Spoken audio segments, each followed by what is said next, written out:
E eu estou aqui recebendo, então, como tinha anunciado, Renato Azeda, ex-prefeito de Guaraci, né, que veio aqui contar, né? Eu soube que as contas dele foram todas aprovadas pelo Tribunal de Contas, mas houve aí uma votação também desfavorável na Câmara. Boa tarde, Renato, tudo bem? Boa tarde, Roncon. Boa tarde a todos os que te acompanham, todos o diário. É um prazer e uma satisfação muito grande estar aqui hoje, poder conversar com você. Fiquei muito feliz de receber o seu convite, né? E estamos aqui para esclarecer o fato que aconteceu na reunião da última quinta-feira, né, que era a aprovação ou rejeição das minhas contas.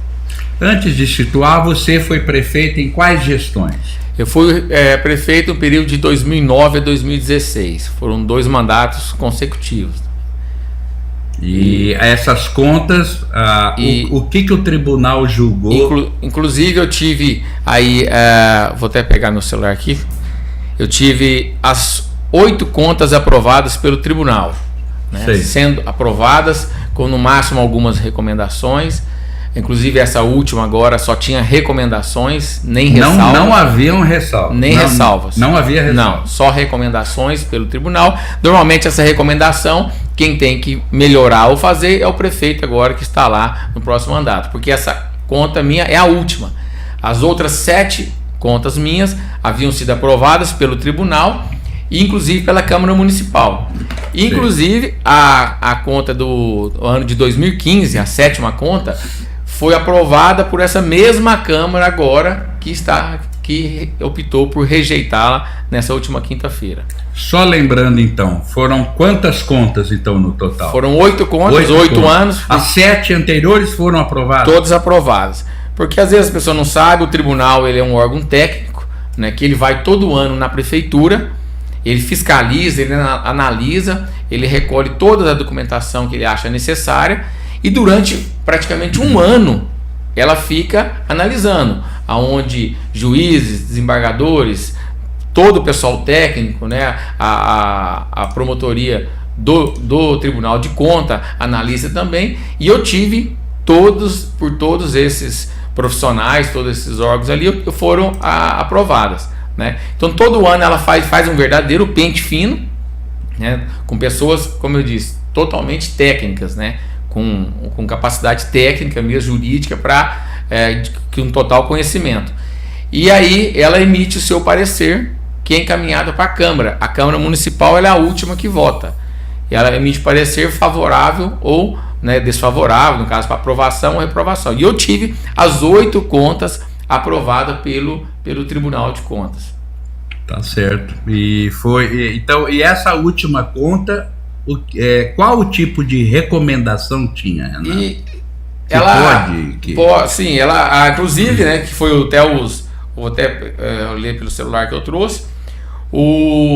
A Câmara ela se apegou nas recomendações, porque o próprio tribunal, a hora que ele recomenda, ele deixa bem claro que eu não cometi nenhum ato grave ou doloso ou de improbidade administrativa que pudesse rejeitar ou não. Então existe uma tese, eu acho muito controversa, quando se diz a Câmara é soberana. Sim, porque ela é a última que vota, né? Mas ela é soberana desde que, se você vai optar por reverter o parecer do tribunal, você comprove e prove que houve um ato doloso, que eu tive intenção de causar aquele prejuízo ou problema para o município, ou um caso de improbidade administrativa, que não foi o caso. O primeiro item, eles colocaram não atingimento da meta do Índice de Desenvolvimento do Ensino Básico, o IDEB. O IDEB. Isso é um índice criado, muitos sabem, que é um índice colocado para estimular, incentivar você estar melhorando ano a ano a educação. Não que você tenha deixado como prefeito de investir na educação dentro daquele percentual. Muito pelo contrário. Inclusive, nós investimos 27,88%. Na educação, o mínimo é 25%. E é difícil, você sabe disso, você acompanha outros municípios, não é fácil você investir mais de 25% na educação. Nós investimos 27,8%. Mais do que recomenda a Constituição. Inclusive, a população mesmo, é visível a quantidade de obras, o investimento que nós fizemos na educação. Eu acredito, eu investi em todos os setores durante o meu mandato, mas eu acredito que um dos setores que mais foi agraciado foi a educação. Nós construímos 2 creches, escola, nós reformamos e ampliamos todas as nossas escolas. Eu construí uma escola de 2 andares, uma escola estadual que nós conseguimos. Renovei praticamente toda a frota escolar com micro-ônibus, né? A nossa merenda, ela já foi considerada uma das melhores merendas do estado de São Paulo.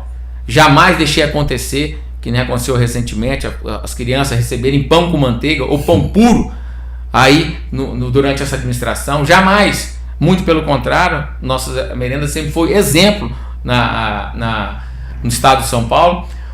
Diretores nossos de creche e escola já foram convidados durante o nosso mandato a darem orientações, darem cursos, palestras em São Paulo para os outros municípios, tamanho a organização, tamanho a disciplina, né, e o conhecimento que tem ali no ensino das creches e a maneira como a gente conduzia.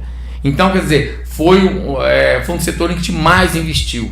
Eu acho que eu não me apego muito a papéis, a números, porque você sabe que tem muitos municípios, eu acredito que no passado, no Guaraci, já aconteceu isso, de às vezes forjar alguma documentação, algum papel, para ficar se apegando, atentando a índice.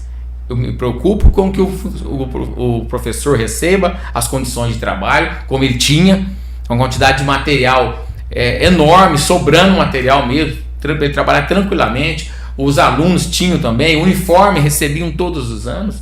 Então eu me preocupo com isso. Em dar condição de trabalho, me preocupei com isso. Dar condição de trabalho, o aluno ter material para ele estudar, e não só com índice aí de papel. Esse foi um dos itens. Um dos itens foi o IDEB, então. Isso. E o outro?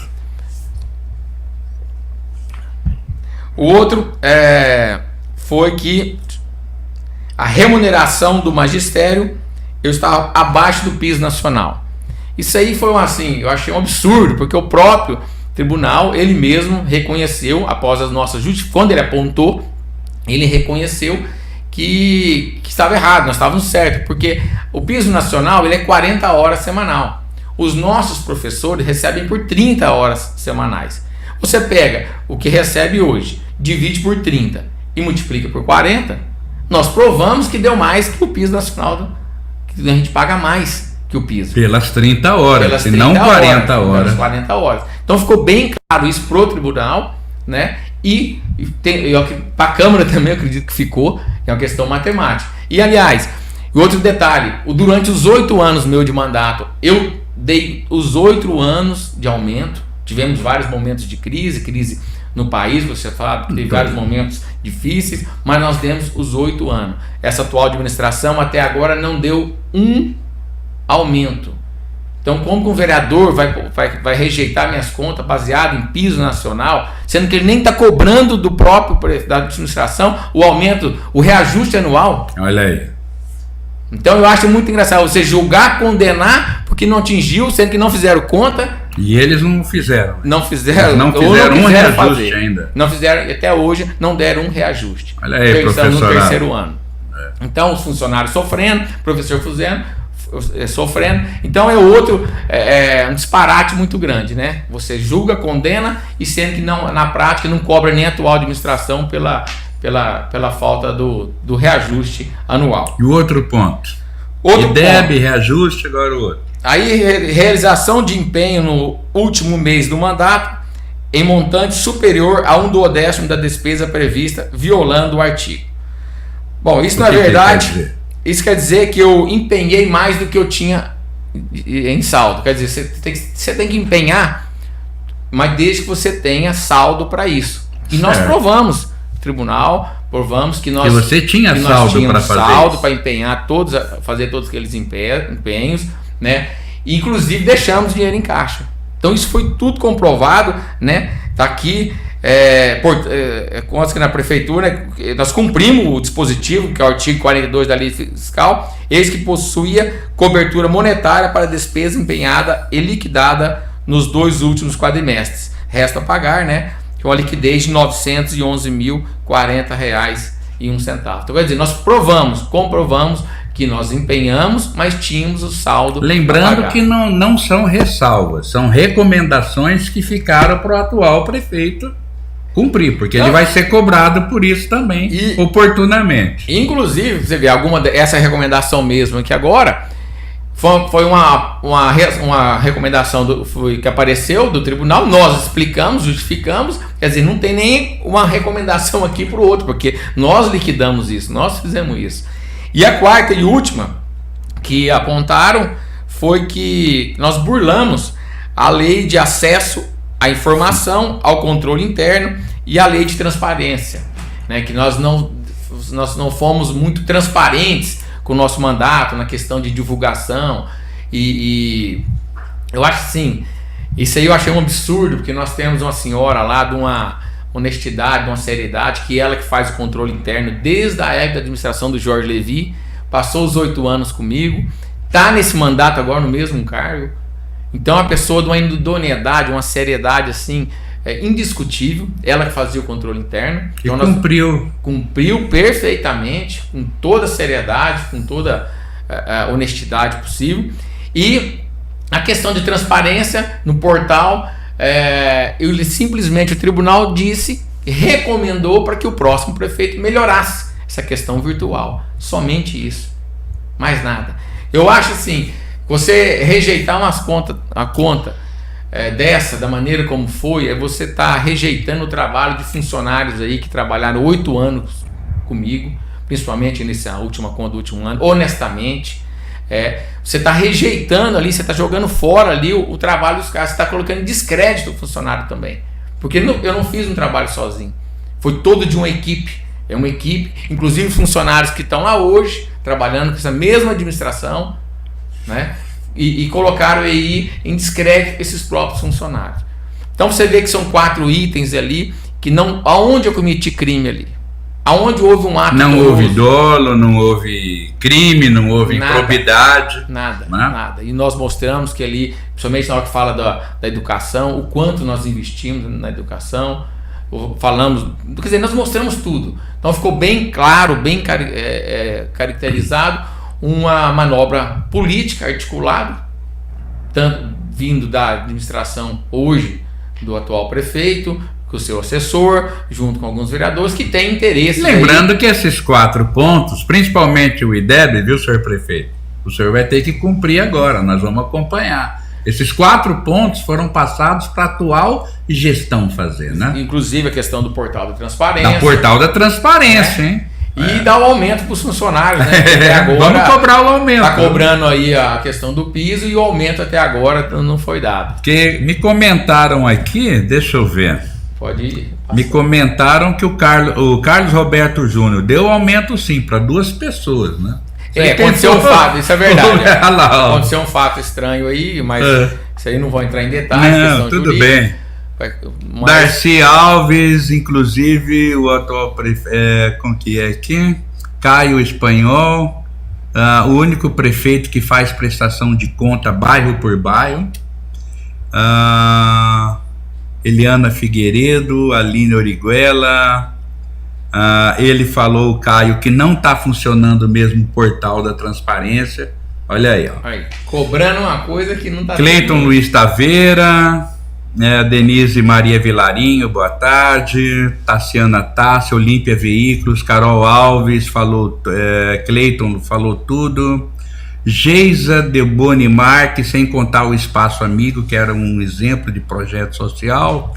Falo com propriedade, pois trabalhei lá 2 anos. Olha aí, esses 2 anos, quer dizer... Exatamente, é um detalhe que nós acabamos não falando. Tá vendo? Além da questão da educação, existia esse projeto social, que era uma escola de período complementar, esse Espaço Amigo, igual a minha esposa fazia parte, coordenava, ajudava ali, né, no cargo de primeira-dama, né, e ela fazia um trabalho sensacional, onde tínhamos mais de 300 crianças, nós tínhamos ali projetos de oficinas com as crianças, né, e enfim, era um atendimento totalmente diferenciado, totalmente, nem se compara hoje, não se compara, porque não tem hoje a maneira como era antes. Se o senhor fosse definir os 2 mandatos seus,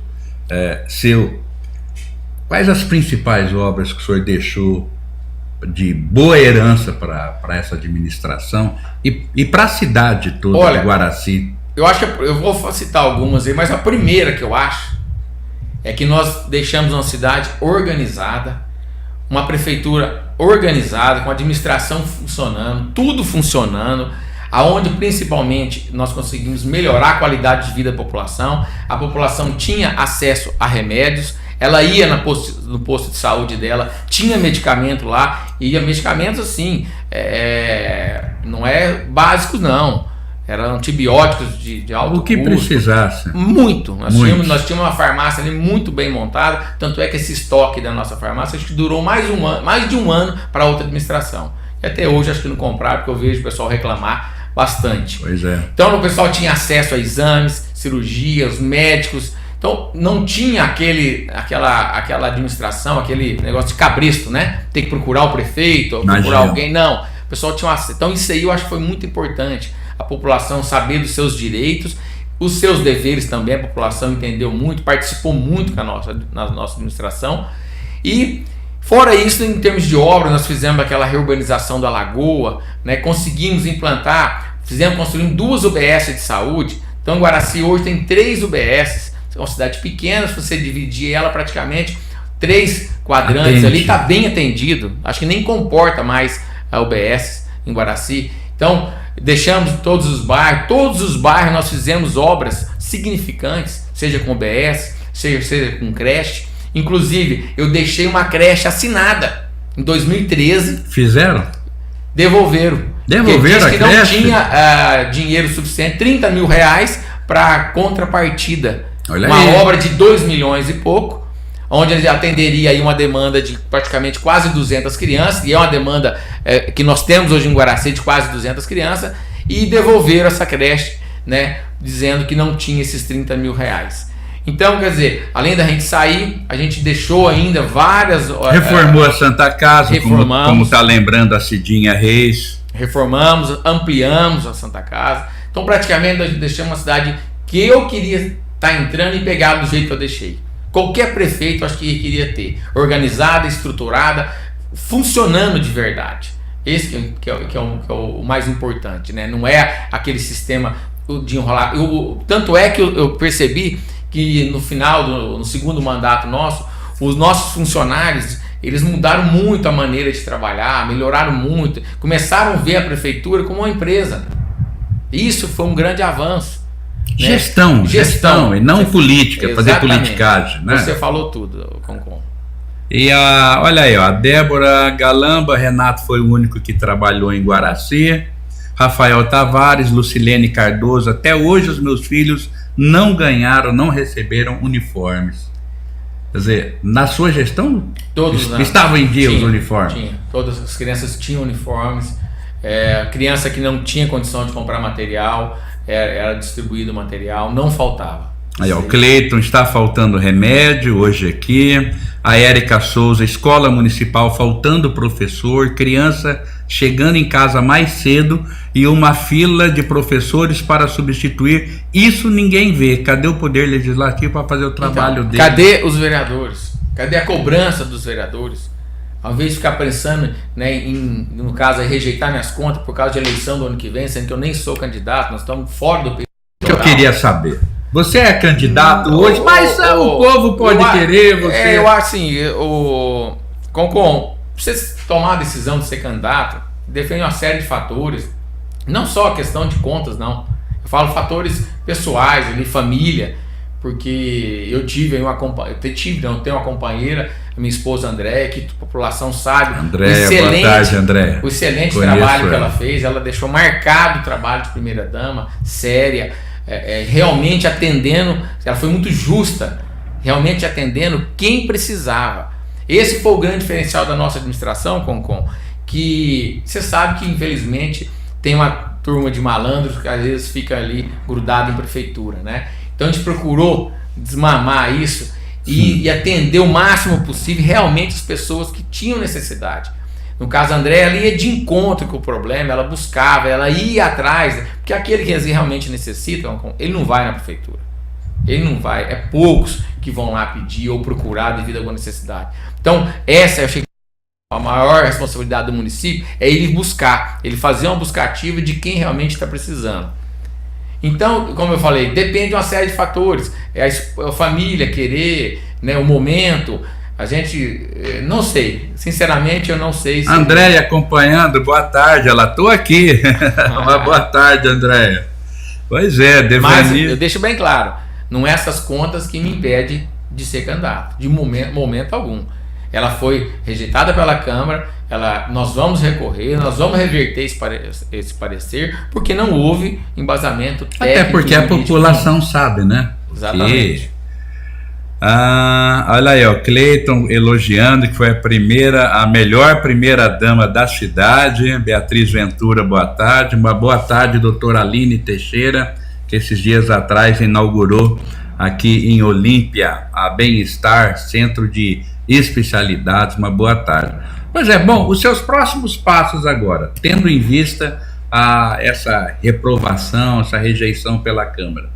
O senhor já tomou alguma providência jurídica? Não, de momento ainda não, né? A gente vou reunir com os advogados essa semana, como eu disse, para rever como foi a sessão na quinta-feira, né? Porque durante a sessão nós tentamos que o vereador Jorginho não votasse, entramos com um protocolo para retirar ele da votação, porque ele tinha interesse pessoal, né, particular. Ele foi derrotado por mim na eleição passada e ele tem interesse, lógico, que minhas contas sejam rejeitadas para que futuramente ele seja candidato. Isso é claro. Né? Eles já estão trabalhando, então eles têm interesse político partidário já para a próxima. Existe ali a campanha começou, então. Todo um grupo ali que, inclusive vereadores ali que já, né, que 100 mil a intenção era essa, acham, né, que tira eu fora para que todos possam ser candidatos.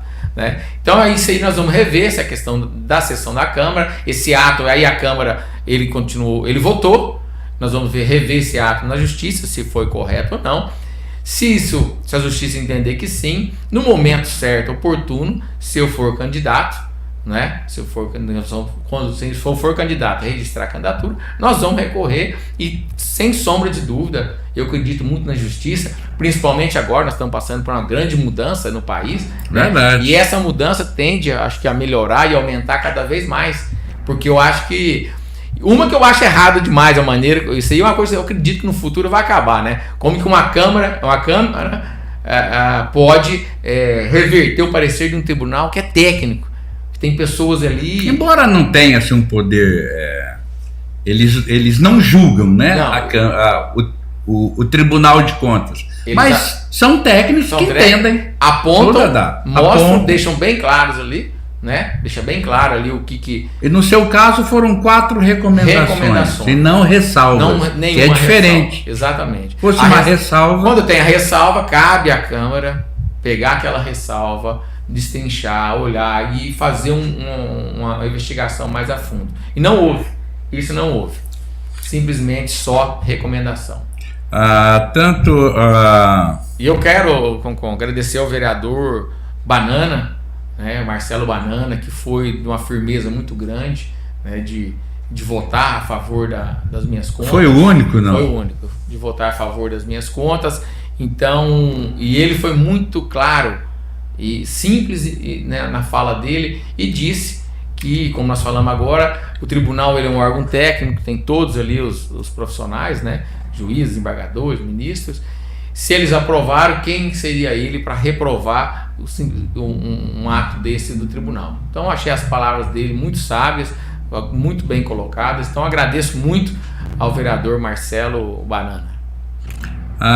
Tanto o Ricardo e a Vanessa Carone e o Cleiton Luiz Taveira pediu para o senhor falar das posses, que a escolinha da fazenda acabou, é isso? Isso, então, uma escolinha rural que era... Atendia quem essa escolinha? Todas as fazendas, os moradores da Fazenda Posse e as fazendas ali ao redor. Né? Uma escola que nós ampliamos, melhoramos, era praticamente modelo. Ela inclusive ela passou naquele programa da TV Tem, aos sábados, né? Aos sábados. Isso, se não me engano, ela passou também como modelo na reforma rural. A Fazenda Posse foi vendida, Mas isso não significa que você tem que acabar com a escola, você tem os outros ali. E a maneira como você interrompeu as aulas, encerrou sexta-feira agora, de uma maneira brusca. E os alunos que estão lá de 4, 5 anos, 6 anos, como que eles vão vir para a cidade de uma vez? Isso, quer dizer, ninguém pensou, ninguém está pensando. Quantos alunos, mais ou menos? São poucos, porque desde o começo do ano já anunciaram que ia fechar, Aí já foi. Algumas mães já foram colocando seus filhos, né? Mas tem esses mais novos, se não me engano, acho que é 20 e poucos alunos. Mas é significativo. Eu acho que a educação você tem que levar até aonde for um só. Não é? Exatamente. Então, e tinha toda a estrutura montada. Eu acho que os funcionários moravam lá. Então eu acredito que não seria difícil pelo menos tocar até o final do ano, ou tentar manter essa escola aberta. Eu acho que no meu pensamento, se eu sou prefeito, eu ia tentar manter ela. Eu acho de extrema importância, porque a última fazenda, a distância que dá a última fazenda até Guaraci dá 50 quilômetros de terra. Então isso é muito difícil para você pôr uma criança de 4, 5 anos para ela ir numa perua. Ela vai ter que sair que horas? No ônibus. Pois é. Que hora que ela vai retornar para a casa dela? Ela vai chegar de noite. Como? Sendo que você não tem profissionais da prefeitura suficiente para acompanhar essa criança dentro do ônibus, de uma perua. Então foi uma judiação, um lamento de ter fechado essa escola, né? Terminou as aulas, se não me engano, foi sexta-feira. Puxa vida. Então onde você vê aí, né? Uma série de problemas acontecendo, onde eu acho que os vereadores tinham que focar mais na administração, cobrar mais do prefeito, né? Acompanhar mais, fiscalizar o que está acontecendo. A atual administração já foi advertida pelo Tribunal de Contas. Ela nem chegou ainda às contas dela, nem chegou ao apontamento, e ela já foi advertida por irregularidades na questão de orçamento pelo tribunal. Saiu agora essa matéria recentemente no Diário da Região. Então cadê os vereadores para fiscalizar? Então precisa parar, como disse na sessão quinta-feira, o vereador não está ali por interesse próprio, nem particular. Ele foi eleito do povo para defender os interesses do povo e de funcionário público. Precisa parar de defender interesses da prefeitura, interesses do prefeito e interesses próprios, particulares e políticos, né, principalmente. Verdade. É de Flávia Felipe, a educação e a saúde era a melhor na sua administração, que vem a 2020. Beatriz Ventura, melhor prefeito. Cleiton aqui, entusiasmado. Ricardo Vanessa Carone, parabéns, Renato, você foi o melhor prefeito. Carla Taveira, o único honesto. Enfim, muitos elogios até ao Marcelo Banana também. Débora Galamba. Agora vamos então aguardar, né? Eu senti essa necessidade de trazer aqui o ex-prefeito, né, para poder falar, porque eu achei um fato inusitado. Teve 8 contas, 7 aprovadas, 8 aprovadas pelo Tribunal de Contas, e só a última que beirando a eleição, que foi reprovada. Daí eu te chamei e eu achei justo aí fazer esse seu lado, né? Olha aqui, ó. Daniel Roberto, só acho, Leonardo, infelizmente quem perde com tudo é a população. Exatamente. De Guaraci, né? Concordo com o Daniel mesmo, porque esse time está focado igual eu disse, tem muito problema, muita coisa acontecendo que não está sendo, que os vereadores não estão preocupando, e a própria administração não está preocupando com o povo, o que está faltando. Eu acho que como eu falei para você lá atrás, uma das maiores obras nossas, eu acho que era a maneira como nós tratamos a população. Com respeito, melhoramos a qualidade de vida. A gestão, né? Que o senhor falou que viu a prefeitura como uma empresa. Como você gerencia a sua empresa. Exatamente. Né? E não como um cabide de emprego, como uma coisa que você vai tocando aí, né? Visando outros interesses. Tá aí Rafaela Fossa Lúcia, prefeita exemplar, inclusive como pessoa. A Érica Souza cumprimentando a nossa entrevista. Vera Lúcia, o melhor prefeito da saúde e educação. A gente vê que tem uma grande aceitação, né, da sua gestão. E tá aí, né? Essa entrevista mostra a própria palavra. Eu gosto até de trazer o próprio entrevistado aqui para ele poder falar e encarar você que está olhando na câmera aí e tá dando câmera, essa é a câmera, né? E para também muito compartilhamento e uma audiência incrível aí, que o objetivo foi trazer o Renato. A população sabe com tanto que nós corremos, tanto que nós trabalhamos, tanto é que no começo eu era muito criticado por não parar na cidade, não me encontrarem, mas aos poucos foram vendo, principalmente no segundo mandato, que qual foi a importância de eu correr, de buscar, de ir atrás. Foram vendo os resultados de você buscar recursos, porque é um município pequeno, a administração, o recurso próprio é pequeno, então se você não viajasse, não buscasse, não conseguiria. Então nós viajamos muito, andamos muito, e a população entendeu que foi importante, às vezes, alguns momentos, aquela ausência minha, e hoje é o contrário, né? Falta viagens, falta buscar recursos, e por isso que tenho certeza que eu terminei o meu mandato, né, com dever de missão, com o sentimento de missão cumprida mesmo, que eu fiz o que podia, e além, às vezes, até mais do que a gente conseguia. Tá bom, então, eu agradeço a sua presença, a todos os que acompanharam, a Fabi Pivello, Nota 1000, Vandir João Forte Júnior, Roselene Al, e a todos. Eu deixo então os microfones abertos para suas últimas considerações, e fique à vontade para quando o senhor decidir o seu futuro político, vem aqui em primeiro lugar. Bom, primeiro agradecer muito você ter me convidado, fiquei muito feliz, porque eu acho muito importante isso, para que a população ela saiba realmente o que está acontecendo, e ela saiba quem realmente preocupa com ela, quem está preocupando e quem está defendendo os interesses da população, e não só interesses próprios e particulares. Isso aí eu acho que é fundamental, por isso agradeço, eu acho que foi muito bem vindo esse convite, né, para a gente poder estar explicando a população. Agradeço a população que esteve na sessão, uma sessão que começou 8 horas da noite, terminou às 2h30, se não me engano, foram mais de 5 horas lendo.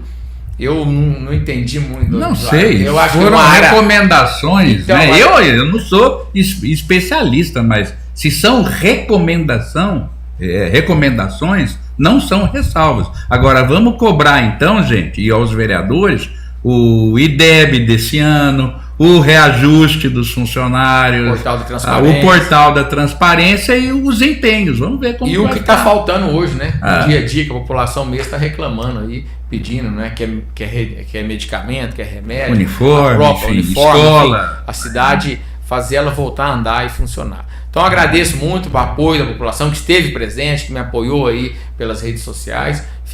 Sabem como eu sou, como a gente sempre foi, eu e a Andréia, e como eu disse, no momento certo, no momento oportuno, vamos estar revertendo esse parecer da Câmara aí, né, no momento ideal, e mostrando e provando mais uma vez que nós estávamos corretos. Tá bom, muito obrigado.